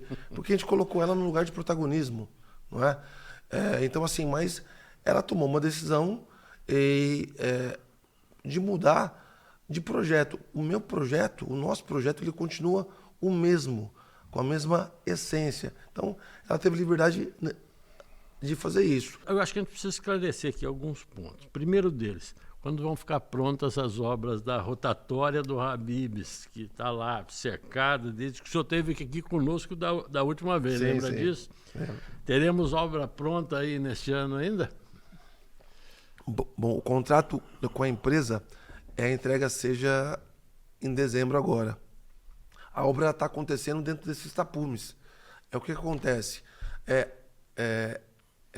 Aonde é a rotatória hoje, a gente tem que reforçar a base ali, porque ela não foi preparada para a transição de veículos ali. A rotatória, o tapume, ele só vai ser tirado quando tudo estiver ok, inclusive já preparado já as vias ali dentro, para fazer a conexão com a via externa já existente. Por que isso agora? Já era para estar pronto o ano retrasado. E aí a gente cai num outro, outra coisa outro que também, caso de judicialização do mandato. Que também é uma das artimanhas que fizeram com a gente a todo momento. Por quê? Você tem todo um processo, um rito legal e administrativo na prefeitura, e quando alguém tenta barrar com algum questionamento, ou na Justiça, ou no Tribunal de Contas, o que acontece é que gera uma lentidão.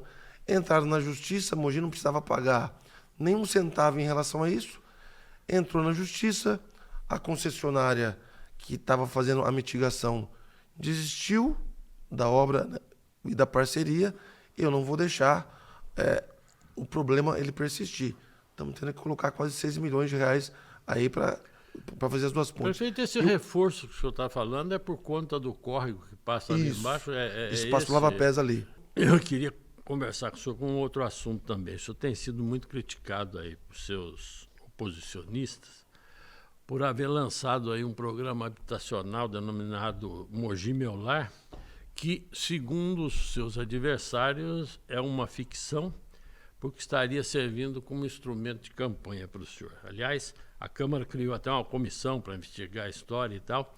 Afinal, prefeito, o senhor está mesmo só iludindo essas pessoas que ficam horas e horas nas filas aí, sonhando com a casa própria, que, segundo seus adversários, não virá? Eu acho que esse é o momento adequado para o senhor explicar direitinho essa questão. Obrigado, Darwin. A oposição, o que ela mais tem para falar é de desinformação e ataques infundados. Esse projeto que nós conseguimos fazer pela primeira vez na história de Mogi, fazer um incentivo municipal para programa habitacional, foi um parto aprovar na Câmara no final do ano. Na Câmara Municipal? Na Câmara Municipal. Nós conseguimos ser uma das primeiras cidades a ser contempladas pelo novo Minha Casa Minha Vida. Por quê? Porque nós antecipamos todo tipo de documentação necessária no projeto. O novo Minha Casa Minha Vida saiu em outubro do ano passado. Em cima disso, a gente viu a oportunidade de, além de receber um subsídio federal e estadual, também dar um reforço, um aporte do município, por meio de isenção. Quando veio essa oportunidade de quase 13 mil unidades habitacionais para passar lá na Câmara, é um golaço. É um golaço. É um programa federal, né? E aí, obviamente, que a primeira coisa que alguns pensaram era: puxa, o Caio vai anunciar um programa habitacional de 13 mil, o maior programa já feito na história da cidade. E aí tentaram barrar. A gente teve que se articular politicamente, inclusive nos partidos, que são até oposição a gente, em nível nacional, para fazer com que os vereadores deixassem a questão eleitoral e política de lado e pensassem na população. Agora, o que a gente fez? O programa Mogi Meu Lar, ele mais do que só a parte do Minha Casa Minha Vida, ele fez um cadastro único da habitação aqui em Mogi das Cruzes. Antigamente, cada vez que tinha uma edificação nossa, tinha inscrição, eram contempladas as pessoas que eram sorteadas e aí essa fila acabava. E as pessoas acreditavam que a fila ela continuava. Então nós criamos esse cadastro único e permanente e sempre atualizado. Ou seja, é do município o cadastro e não da obra específica. Primeiro ponto. Segundo ponto, nós prezamos muito pela transparência.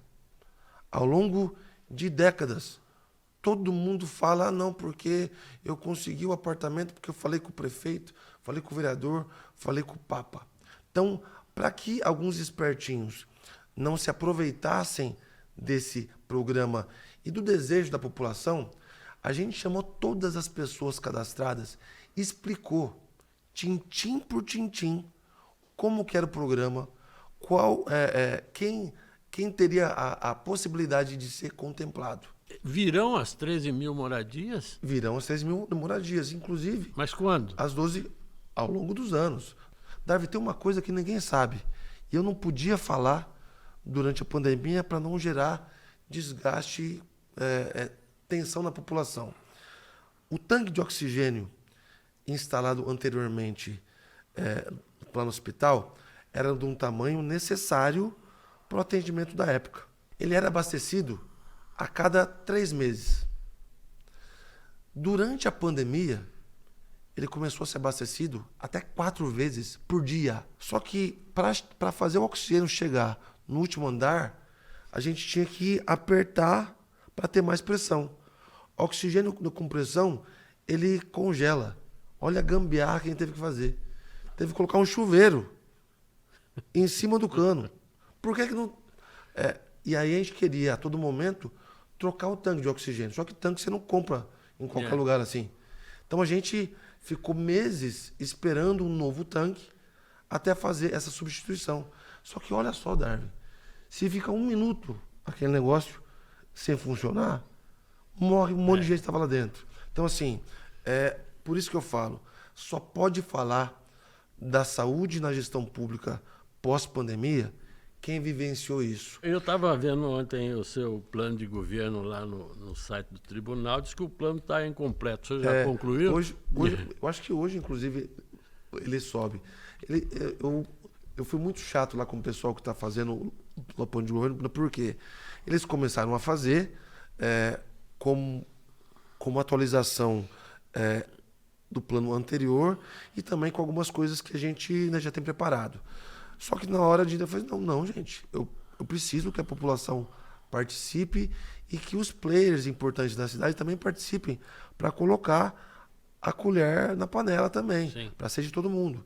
Então a gente terminou, né, já esse processo e também já terminou a descrição disso. Então, se eu não me engano, hoje ele vai ser publicado no máximo amanhã. Prefeito, nós já falamos aqui lá no início dessa nossa conversa sobre o seu vice, Joel Shen. Ele deve ter participado da elaboração do seu plano de governo para a área da segurança. Não só segurança, mas como mobilidade também. O que poderá vir por aí de novidades em termos de segurança pública?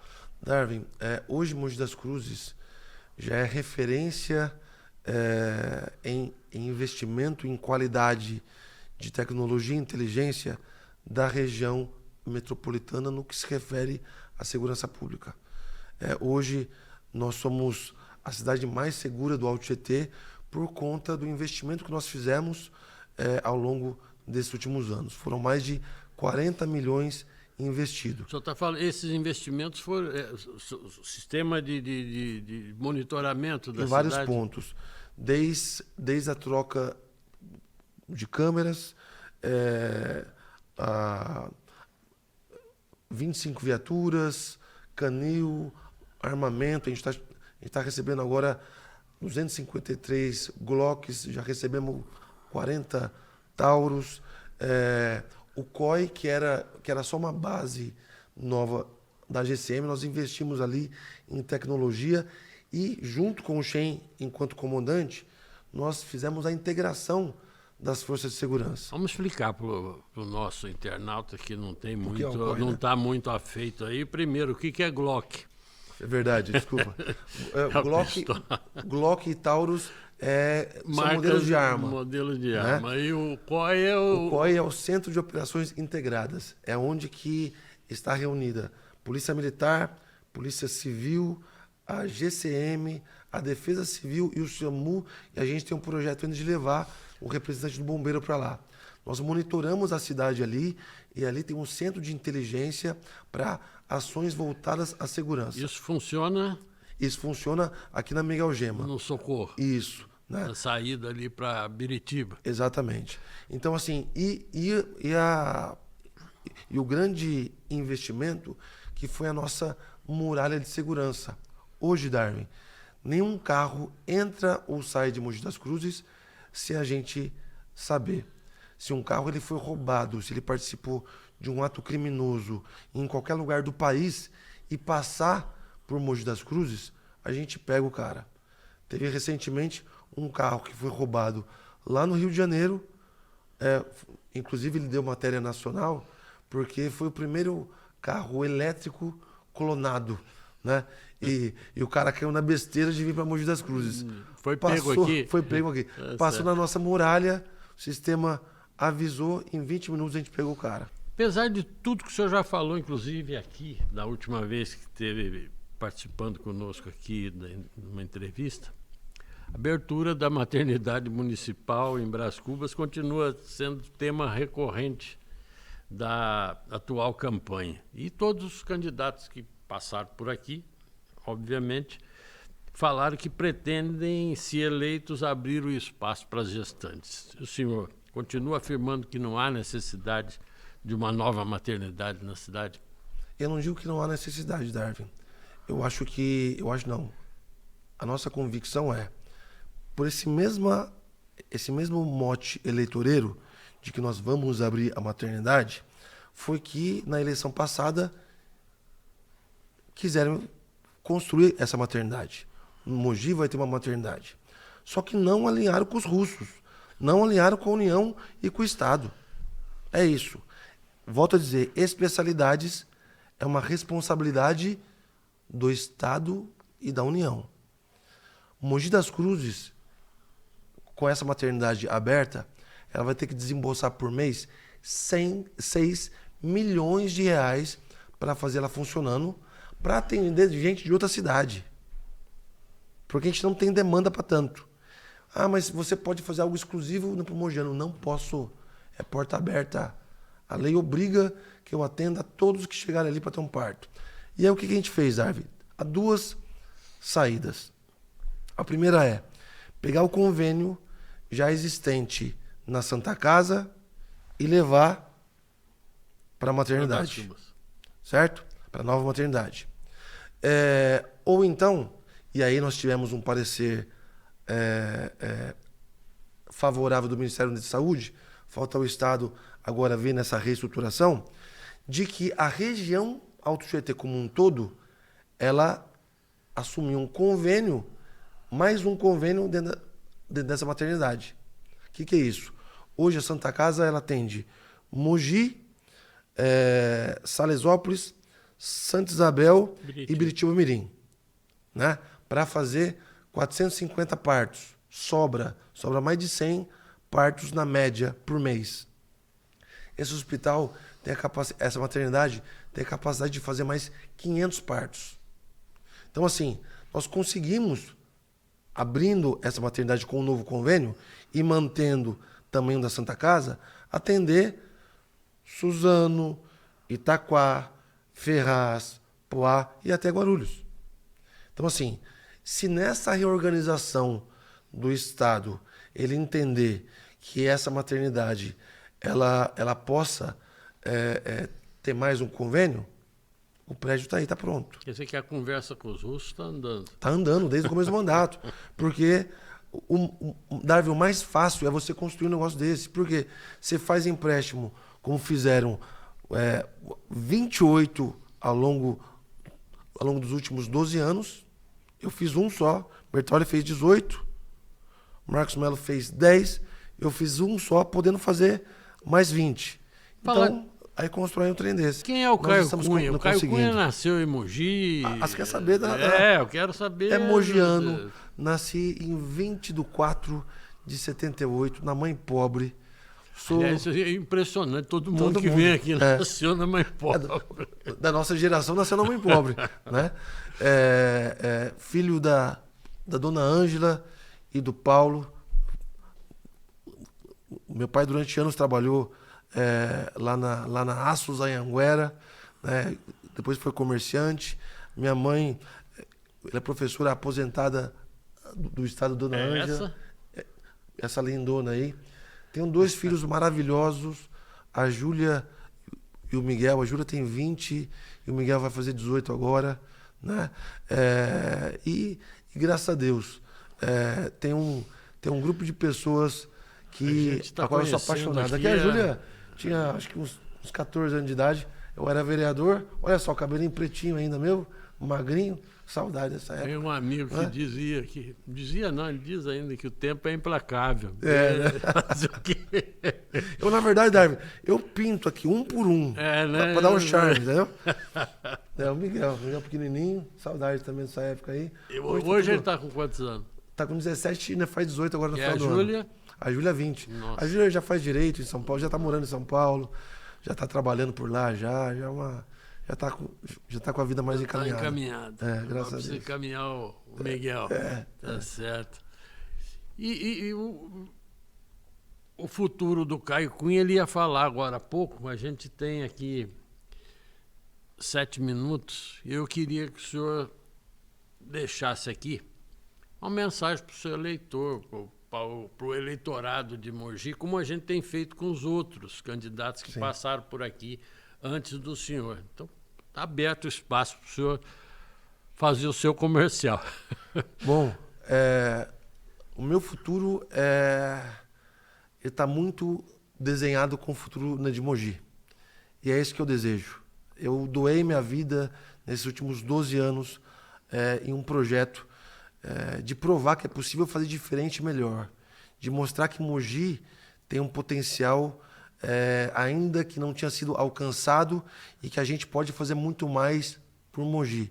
Que o melhor bem da nossa cidade é o mogiano e a mogiana, que é o qual a gente tem conversado e atingido. Eu coloquei a reeleição em risco porque nós optamos em investir primeiro nos bairros para depois chegar no centro, para dar dignidade para as pessoas. A candidata Mara Bertaioli, do Partido Liberal, que também estreia na política de Mogi das Cruzes nas eleições deste ano, foi a nossa entrevistada de sexta-feira, fechando essa série de entrevistas com candidatos e candidatas a prefeito aqui de Mogi das Cruzes, candidatos e candidatas a ocuparem o posto-chave da prefeitura aqui de nossa cidade. E Mara contou na sua primeira entrevista exclusiva, concedida aqui ao DVCast, detalhes de como ela se tornou candidata a prefeita aqui de Mogi das Cruzes, a influência do marido, Marco Bertaioli, e do presidente do partido dela, Valdemar Costa Neto, na decisão que foi tomada no começo deste ano. Mara Bertaioli falou também dos seus planos, falou da família e garantiu, se ela for eleita, não é o Marco Bertaioli que vai governar. Ela disse que na prefeitura quem vai mandar é ela. Vamos ouvir os melhores momentos da entrevista concedida pela Mara Bertaioli, encerrando aqui essa reapresentação dos melhores momentos, não, porque eu já disse que todas as entrevistas foram excelentes, mas vamos recordar um pouco, então, do que a candidata falou nessa sua primeira entrevista exclusiva concedida aqui ao DVCast. Vamos ouvi-la. Quem convidou a senhora para ser candidata e como é que foi a decisão de se candidatar a prefeita de Mogi? Na verdade, Darwin, na minha casa, a gente respira política há muito tempo. Imagina. Você imagina, né? Então, isso sempre foi... a gente sempre fez a política, o Marco, enquanto vereador, deputado, prefeito, eu sempre estive com ele e a gente sempre conversou sobre isso há muito tempo. E quando, o ano passado, foram feitas pesquisas e, para minha surpresa e honra, o meu nome estava entre os nomes que poderiam concorrer à prefeitura. E aí nós tivemos uma conversa com o Valdemar Costa Neto, o boy, conversamos e ele falou, por que você pensa em aceitar? O que você acha? Isso começou em outubro do ano passado, outubro, novembro. A senhora consultou o marido, qual é que foi a reação dele? Não, na verdade, eu consultei a minha filha, eu consultei a Maitê. É? O Marco falou, olha, o Valdemar, nós estamos com pesquisas e seu nome tá muito bem entre as pessoas que estão sendo faladas. E aí nós estávamos num almoço e ele falou, Mara, por que você não pensa nisso? A primeira mulher prefeita. Eu falei, Valdemar, depois a gente conversa. Está chegando o final do ano, depois a gente conversa. Isso no ano passado? No ano passado. E aí, passou... Falei, nossa, Maitê, nossa, Marco. O Marco falou, nossa, mas é sério. Eu falei, tá bom, passou. E o que é que pesou na hora de dizer o sim para o Valdemar Costa Neto? Na verdade, não foi o sim pro boy, nem o sim pro Marco. Foi o sim para a cidade. Porque depois, quando eles me falaram sobre a possibilidade, o Darwin... Eu falei, em primeiro momento, falei, imagina, gente, eu gosto dos bastidores, eu gosto de fazer o que eu faço, não quero isso. Pensei. Aí, conversando, chegou o final do ano, Natal, Ano Novo. Em janeiro, eu conversando com a minha filha, com a Maitê falou, nossa, mãe, o papai, né, eles estão falando mesmo, o seu nome está nas pesquisas. Falei, Maitê, o que você acha? Ela falou, olha, mãe, eu acho que demorou. Eu acho que está na hora. 24. Demorou. E assim, o Darwin, nós nunca saímos da vida pública. Eu acho que quem tem esse compromisso, apesar do Marco não estar mais na prefeitura, nós sempre continuamos esse trabalho e temos essa ligação com a cidade. E você vê o quanto a sua cidade está sendo não é destruída, mas desconstruída.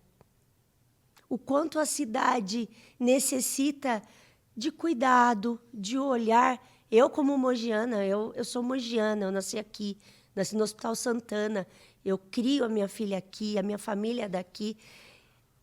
Nós já estivemos na prefeitura e você sabe o tanto que dá para se fazer, o tanto que você pode ajudar as pessoas. Eu não posso me omitir. Então, por que não? Por que não?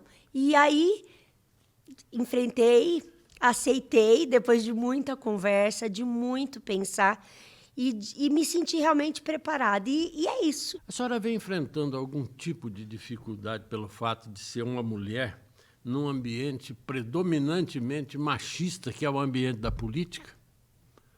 A política é muito machista, sim. Mas eu acho que com essa minha entrada como candidata a prefeita, a gente acabou desconstruindo isso. Estou falando pela minha coligação, pelo partido que eu estou. Eu estou sendo muito... Eu tenho muita estrutura e estou recebendo muita força das pessoas que estão ao meu lado. Então, eles têm um sentimento muito bom de companheirismo, de proteção, mas eles também falam, puxa, Mara, eu sinto que eles também ficam orgulhosos de que eu não tenho medo de trabalho, Darwin. Eu sou uma mulher, mas eu trabalho como qualquer pessoa, eu tenho as responsabilidades como qualquer pessoa e me sinto extremamente preparada. E fico muito feliz em ajudar a desconstruir esse machismo na política.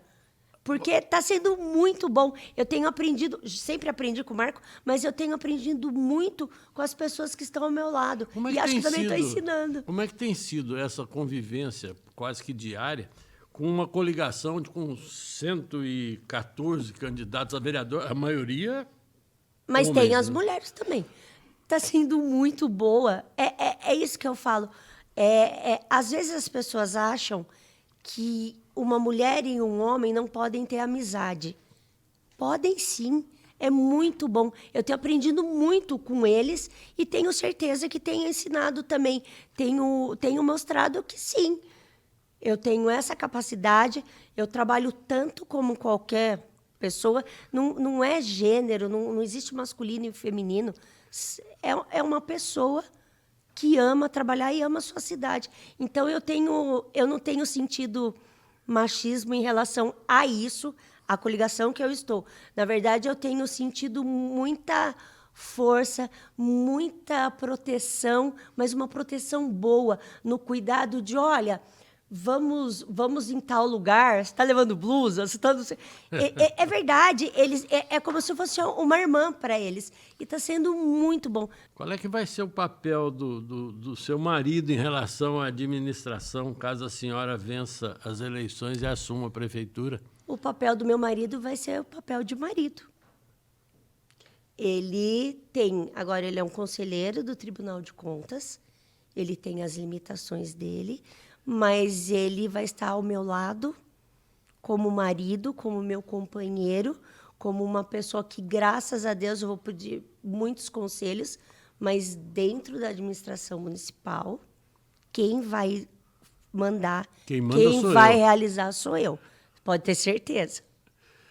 Eu tenho exemplos maravilhosos com o Marco, mas nessa gestão, eu eleita, é o do meu jeito, do jeito que eu sei trabalhar. E como é que vai ser a participação do presidente do seu partido, PL, Valdemar Costa Neto, no governo?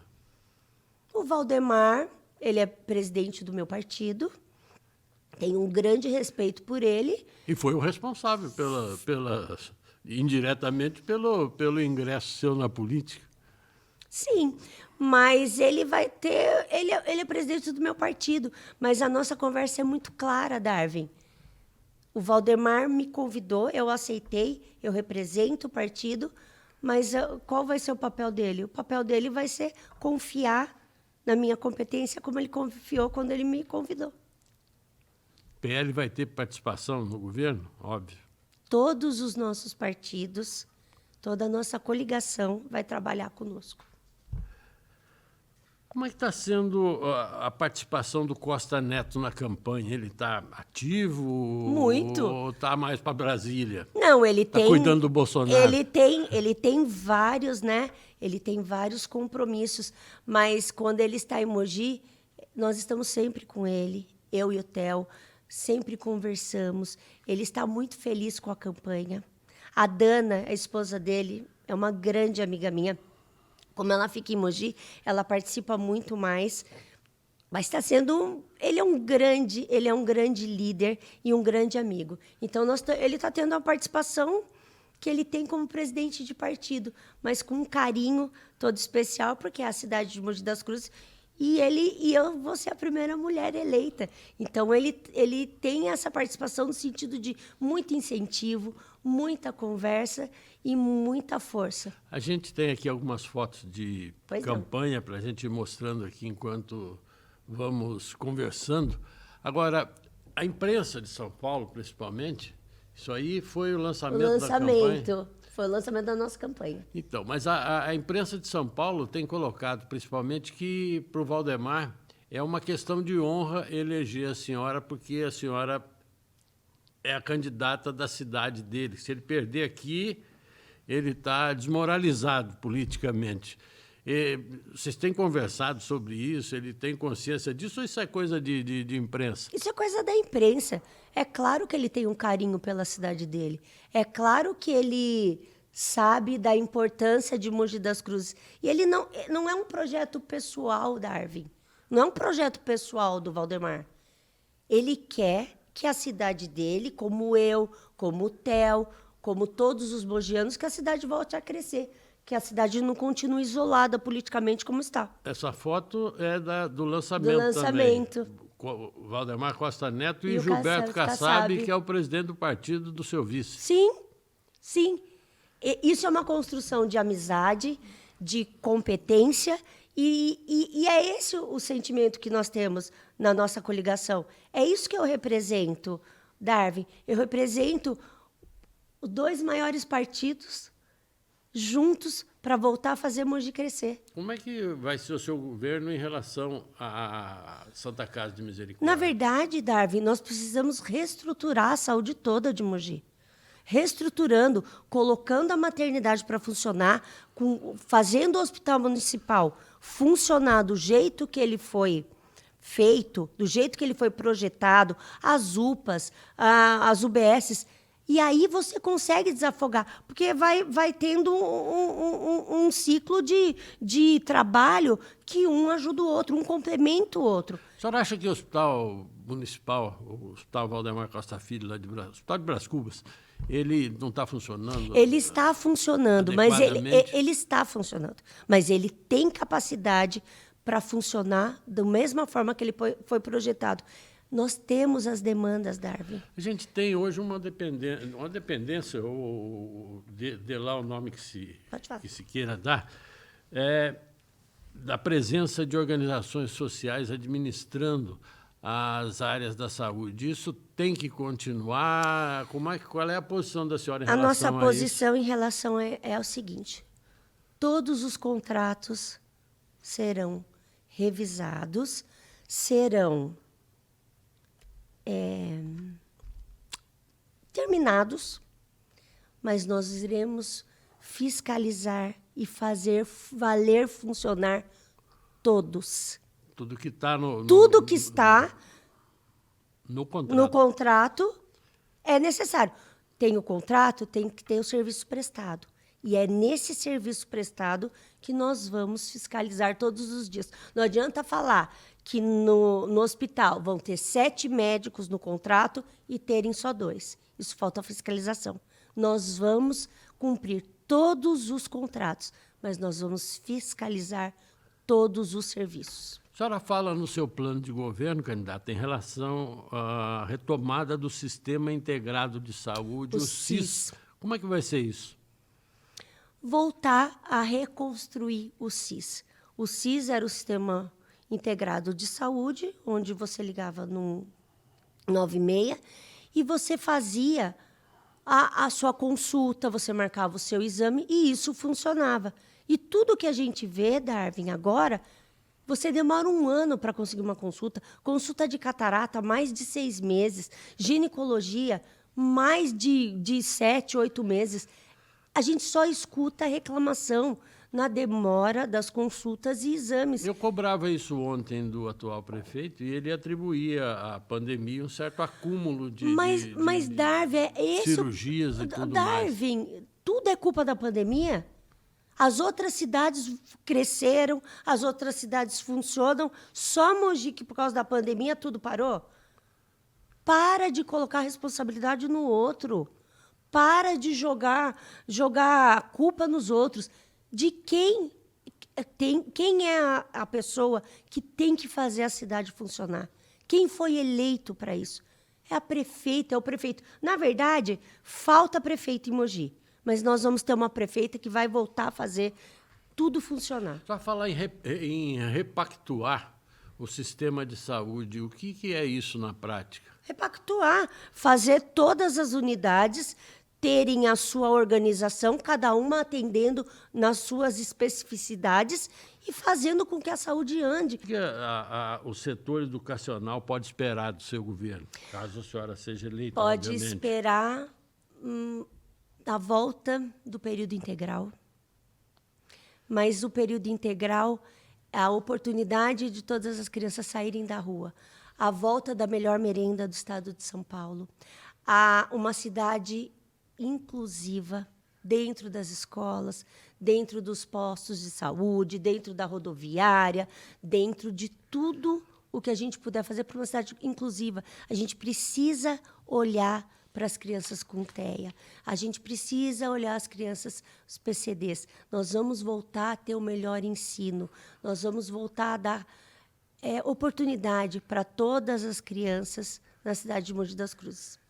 Candidata, Pois não. qual é o plano da senhora? A gente tem um problema muito sério aqui em Mogi, que é a questão das creches, que continuam sem oferecer vagas para todo mundo que precisa. E muitas vezes, quando existe vaga, está longe da onde a pessoa mora. Então, é um problema sério que vem já de muito tempo. Sim. Aqui na cidade. A cidade não consegue acompanhar o ritmo de crescimento das pessoas que necessitam de creche com o volume de creche que é criado. Como é que a senhora pretende resolver isso aí? Eu pretendo, nós fizemos 66 creches, né, Darwin? Em 4 anos não foi feita nenhuma. Então, mais creches, aumentar o número do período integral, mais simples, e aí a gente vai conseguir zerar essa fila para creches. A senhora, como educadora, o período integral é o caminho? É fundamental. Sem volta? O Darwin, eu não sei se você lembra, Mogi foi modelo para o governo do estado nas escolas de período integral. O Geraldo Alckmin colocou nas escolas em São Paulo modelos como o nosso período integral. Por quê? Porque a criança tinha 5 refeições por dia, as aulas que ela tem que ter no outro período complementar, o esporte, cultura, robótica. O período integral é fundamental. É fundamental você trazer oportunidade para as pessoas. A educação é transformadora, Darwin. O professor está ganhando bem aqui em Mogi? Desculpa, não escutei. O professor está ganhando bem aqui em Mogi? Ganha bem. Trabalha-se muito bem. Os professores da rede municipal são muito bons. Muito. Eles fazem o melhor. Agora, e eles vão ter todo o meu apoio. Eu ouvi uma reclamação da professora também, Sheila Mantovani, que é candidata a prefeito como a senhora, dizendo que está faltando um pouco mais de apoio para o professor, para que ele tenha tempo e até dinheiro suficiente para poder se reciclar com mais facilidade. Como é que se resolve isso? Se resolve com uma secretaria de educação eficiente, se resolve com coordenadoras eficientes e no meu governo eu vou tratar os professores e toda a rede municipal com respeito que eles merecem e vou trazer todo o suporte que eles necessitam. E o pedágio, hein? o pedágio. O seu marido é acusado pelos adversários de ter abandonado o barco e ido para o Tribunal de Contas. Como é que a senhora vê essa questão? Eu vejo como uma grande mentira. Eu acho um absurdo o que falam. Eu acho muito fácil jogar a responsabilidade nas costas de uma pessoa só. O Marco, enquanto prefeito, nunca deixou vir o lixão no Tabuão. Você acha mesmo que ele ia deixar vir o pedágio? Você acha que ele não lutou pelo pedágio? Nós temos vários deputados federais, deputado federal, estadual, que sempre lutaram contra o pedágio. Mas ninguém tem força? Se esse pessoal não tem força Mas quem que tem? Não, mas quem que tem? Para não deixar vir o Darwin, pedágio, como é que vão resolver esses problemas todos? Quem que tem que ter força na cidade? Você só depender dos outros ou você ir lá e falar, na minha cidade não, governador. Na minha cidade, nós vamos sentar e conversar. Vai ter pedágio? O que Mogi vai ganhar com isso? É falta de força política. Parar de jogar responsabilidade no outro. Isso é o maior fake news que eu já ouvi. Não. Pedágio é a maior derrota dessa atual administração, Darwin. Senhora, tem algum plano em termos... A gente vive aqui em Mogi um problema sério, que é a questão da necessidade de se abrir. A cidade está crescendo, o número de veículos está crescendo também, mas as ruas continuam as mesmas, né? A senhora tem algum plano assim, para abrir alguma nova avenida, criar alguma alternativa viária para se resolver, ou pelo menos minimizar esse problema? A senhora pretende concluir esse projeto Viva Mogi, que já foi Mogi Eco Tietê? Darwin, nós vamos chegar na prefeitura, nós vamos ver tudo que já está lá e vamos fazer o que puder para melhorar o trânsito da cidade. Mas, assim, a minha obsessão, eu vou terminar esse anel viário. E eu vou ter uma câmara também muito forte ao meu lado. Bem, amigos, nós tivemos a oportunidade, então, de reviver alguns dos momentos importantes das entrevistas com todos os candidatos e candidatas à Prefeitura de Mogi das Cruzes, apresentadas por nós durante a semana que passou aqui numa edição especial do DVCast na série Eleições 2024. Nós tivemos a oportunidade de ouvir todos os candidatos e candidatas da cidade com o tempo isonômico, ou seja, o mesmo tempo dado a todos eles e que foi aproveitado da melhor forma possível por cada um dos candidatos. Eu quero lembrar que Sheila Mantovani, do Mobiliza Nacional, Rodrigo Valverde, do PT, José Roberto Rodrigues, o doutor Roberto Rodrigues, do PRTB, Caio Cunha, do Podemos, e Mara Bertaioli, do PL, passaram por aqui e tiveram a oportunidade de mostrar à cidade os seus planos para governar Mogi a partir de janeiro do próximo ano.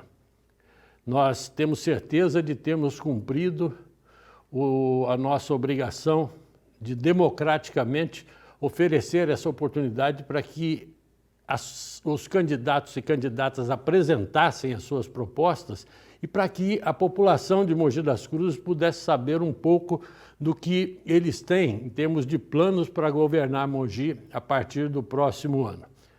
Quero lembrar que essas entrevistas estão disponíveis na íntegra no site da Rádio Itapetí, que pode ser acessado através do YouTube. Então, no YouTube da Rádio Itapetí, você vai encontrar todas essas entrevistas na íntegra, assim como esse programa com alguns dos cortes principais dessas entrevistas. Eu quero aqui agradecer mais uma vez a participação de todos os candidatos e candidatas e lembrar que o nosso programa vai continuar com novas entrevistas falando de eleições e de outros assuntos de interesse de Mogi das Cruzes e região a partir da próxima semana no seu horário tradicional, como está sendo hoje, ou seja, às 9 horas de segunda-feira. Muito obrigado a todos os candidatos e candidatas, muito obrigado a todos que nos acompanharam e nos acompanham e que certamente nos acompanharão também